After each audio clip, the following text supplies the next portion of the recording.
Let's talk about some social topics in Finland, about giving birth in Finland. This video is not to encourage you to give birth in Finland. Rather, it has been prepared to give you information about what kind of support you can get if you're expecting, if you're becoming a new parent, then what kind of information you can get about what to expect, what not to, about pre and postnatal care. You're on my channel, Travel Explore Finland. Please follow my page, Travel Explore Finland, on Instagram, and also subscribe to my channel if not yet done. Share it across. Let me know in comments if you like the video, and keep watching. So meet Dr. Bhavna. She's from India and has been living in Finland since the last 10 years.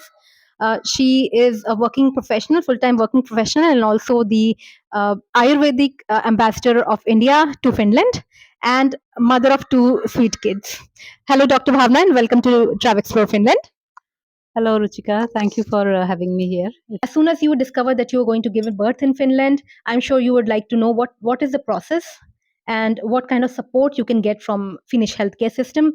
So, Dr. Bhavna, can you please tell us a bit about those things?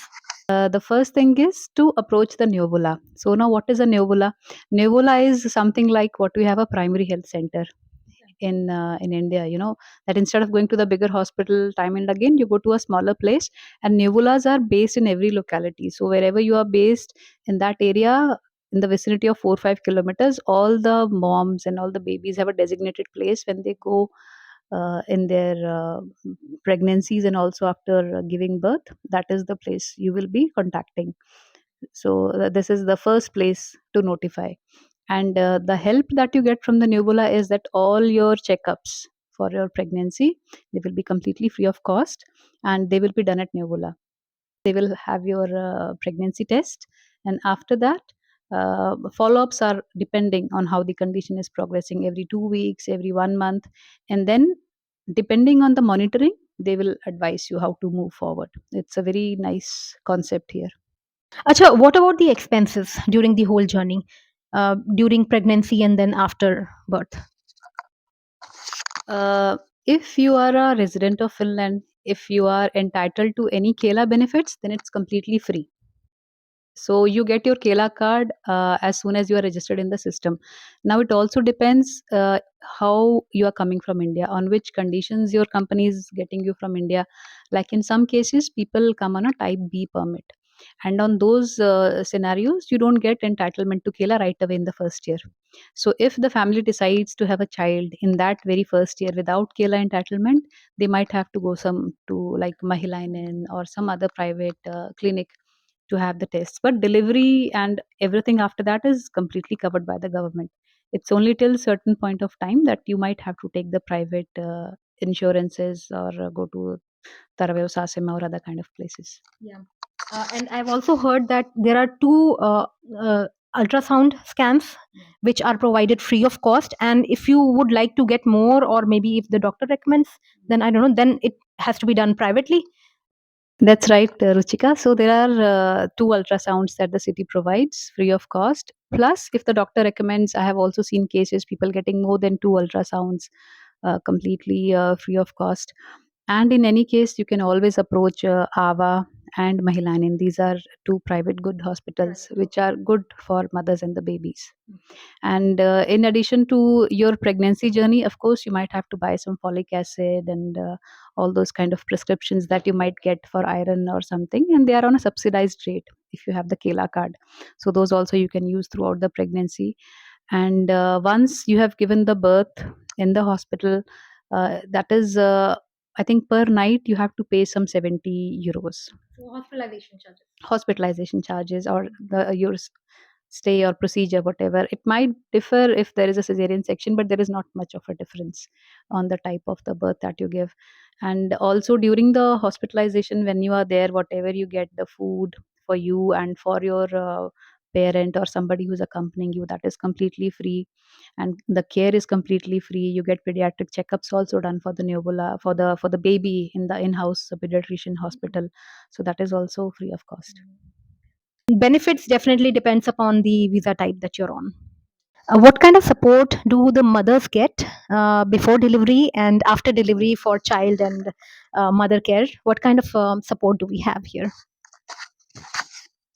So there is a lot of support here. I think nowadays you also have doulas, and there are a couple of groups. There are NGOs who offer these douala services. So doulas are these nurses or medical people who are trained to help you if you at any point decide that okay, I'm not going to give birth in the hospital. This is for prenatal care. This is for prenatal care. Okay. For the prenatal care, you can also have prenatal yoga. That is also quite famous here in Finland. So people do that. People do yumba and a lot of other physical activities. But prenatal yoga and duolas is a very upcoming thing, and people really like to have duolas because duolas stay with you throughout your journey of pregnancy when need comes, like in the later phase of pregnancy, and also post delivery. You will have your own doula even if you go to the hospital to have delivery. And also post delivery, if you are here, so they have amazing support, like you get these physiotherapy sessions which are completely free of costs. And you can also get recommendations for some massage if there is some kind of you know unexpected thing that goes during the delivery, so they take very good care of that. The nurses and the midwives and the staff is really good here in Finland. So there's a lot of support offered here, along with if you need so many special equipments like special kind of pillow or heat bags or massage bags. So your nurses in Neobula, they will be guiding you very thoroughly about it. Okay, then what should be the new parents be aware of here in Finland? So, if somebody is becoming a parent for the first time, of course, it's very exciting to be a parent here. But then there are a few things which are different from India. The first thing is we don't have family support, and then the system here is a bit different. So, a few things that we should be aware of. That what happened in my own experience was that we had a nurse, our own neola nurse, who was there with me in the prenatal checkups. She came to our home and with the weighing scale and everything, and she checked the baby and checked her height and weight and everything. And that also happened with my second child. So when they come, sometimes you can also request like a social worker or a social helper to come if you think it's too much of a stress for you, if you have not had a normal delivery, if there is a cesarean section. So then you get support uh, from these people, and you can always discuss with your nurse that this is my situation and how should I go about it. But I don't know if they come nowadays as well, but it happened in my case a few years, 7 years ago. Here, the general expectation is that the home will be neat and clean. And so, even if they are not expected to visit you, then I think it's recommended to keep hygiene as much as possible in the house after that. Another issue that the new parents or the parents for the first time face is with the breast milk or the mother's milk. So there are a few cases when the mothers have problems. The delivery is fine, but there are nightmares regarding the feeding of the baby. So there have been cases when the new mother is having very less supply of milk, or there is no milk at all. So in those scenarios, the hospital provides you the breast milk, the mother's milk. Yeah. So if you tell your nurse, there is an option to get that milk at least for the first 3 to 6 months. So this is a very good facility here. And on the other hand, if there is a lot of mother's milk coming, like there's a lot and your child doesn't need that much milk, so you can donate that milk and you get paid for that. And it's a very good payment. I think it's around 1,000 euros per month. That's what I remember. But it's only for the first 3 months. So if you have a lot of milk and you want to donate it, the hospitals, they will be very happy to accept it and also pay you for that. So and then rightly said, the house should be really very neat and clean, because it also helps the ambience in which the child is growing. Okay, and what about the dietary recommendation for mothers post delivery and for the child as well? So the dietary recommendations, they were given to me both the times, and somehow I did not align with them that much, because they are mainly having a lot of fish and meat and those kind of things that uh, I think many Indian families don't use. So I somehow did not follow all of that, and I told my nurse also about it, that I'm not using them. And then I had also a session with the doctors, and I told them also that I'm not eating these things, and they were like, "Why not?" I said, "Because I've never eaten them." I don't feel like eating them, so why should I eat them now? So but the plus side is that I was always very good with my hemoglobin, because I was eating some vegetables and some greens which help you sustain a very good hemoglobin. So to have that, I think it's important that you always take very good care of the veggies and the greens when you are in the pregnancy. Mm. And also, since you are professional, Ayurvedic professional, so I think you utilized it very well during your pregnancy time. Do you have any recommendation or special advice for the pregnant mothers? Rightly said, Ruchi, pregnant mothers. Because as per Ayurveda, as soon as you conceive, uh, you become a mom. Now, your relation with the baby is your relation. That is your journey. The world will see the baby only after 9 months. But how you continue in this journey with your child is just yours and baby's journey. And that is what Ayurveda is all about. So, to connect with the child from the day one of the conception, and that's how I followed Ayurveda in my case. I was always connected. I used to talk to the baby when it was in the tummy, and I used to read Ayurvedic texts. I used to read shlokas. I used to chant, because sound is a very effective thing, and it has a lot of effect on the growing fetus.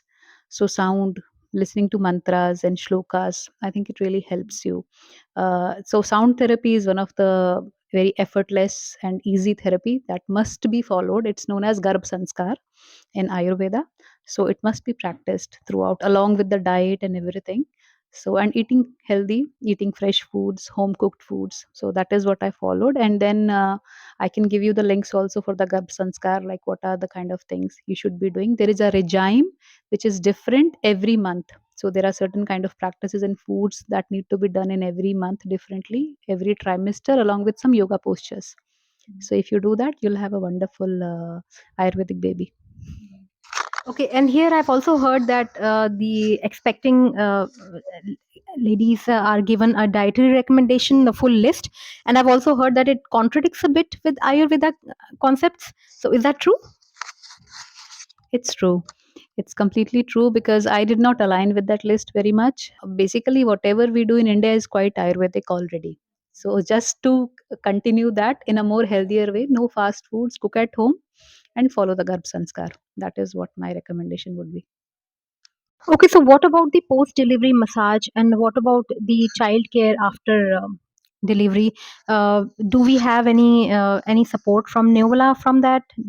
Can we get a midwife for the whole day for supporting the baby whole day?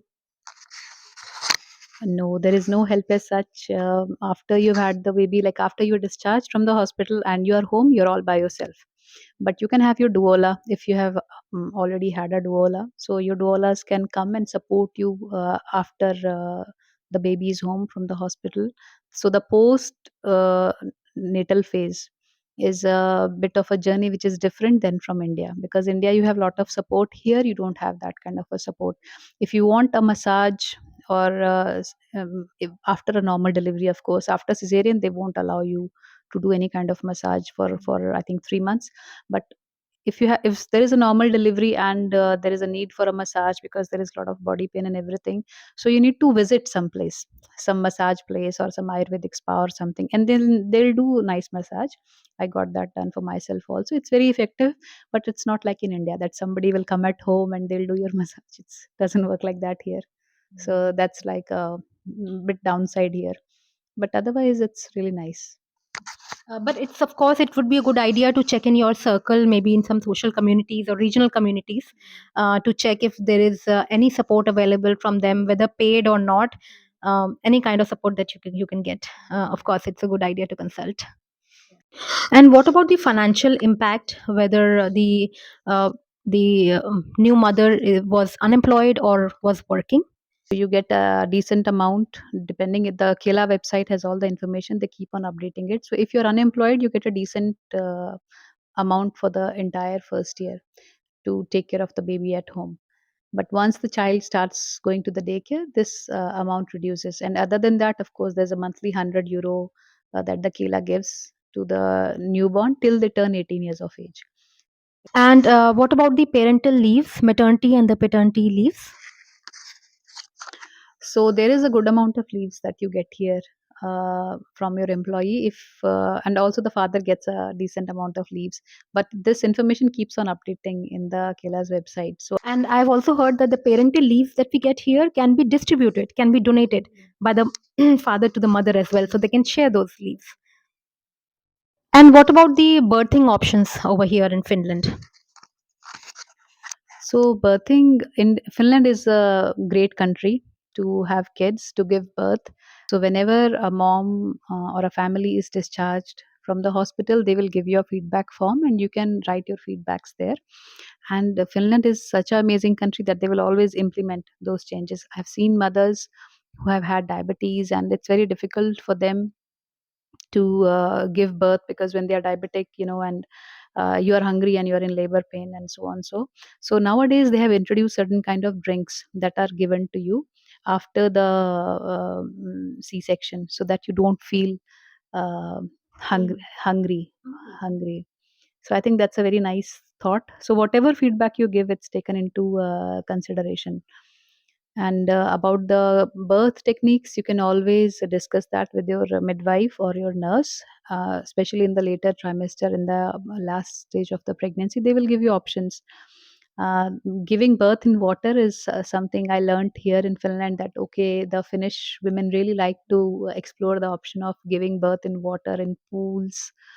So it's a famous option there. And other than that, also they will teach you a few weeks before you are ready to give birth, that you can squat, you can give birth while lying down sideways, or you can just be standing in certain procedures. And of course the most comfortable that you choose. If you say that no, I just want the traditional way, like to lie down, and in that way. And they always encourage that you have a normal birth rather than going for the cesarean, because that's very good for the mother and as well as for the newborn.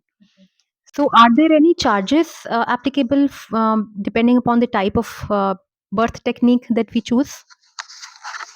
Not to my memory and not to my knowledge. So whatever you choose, it's completely free of cost, because it's covered by the city, it's covered by Kela.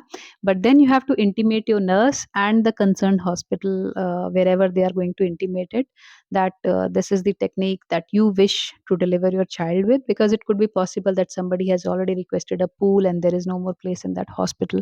Moreover, whenever you go with the discussion with your neovola nurse, you can always say that I wish, or my decision is to have the delivery at home.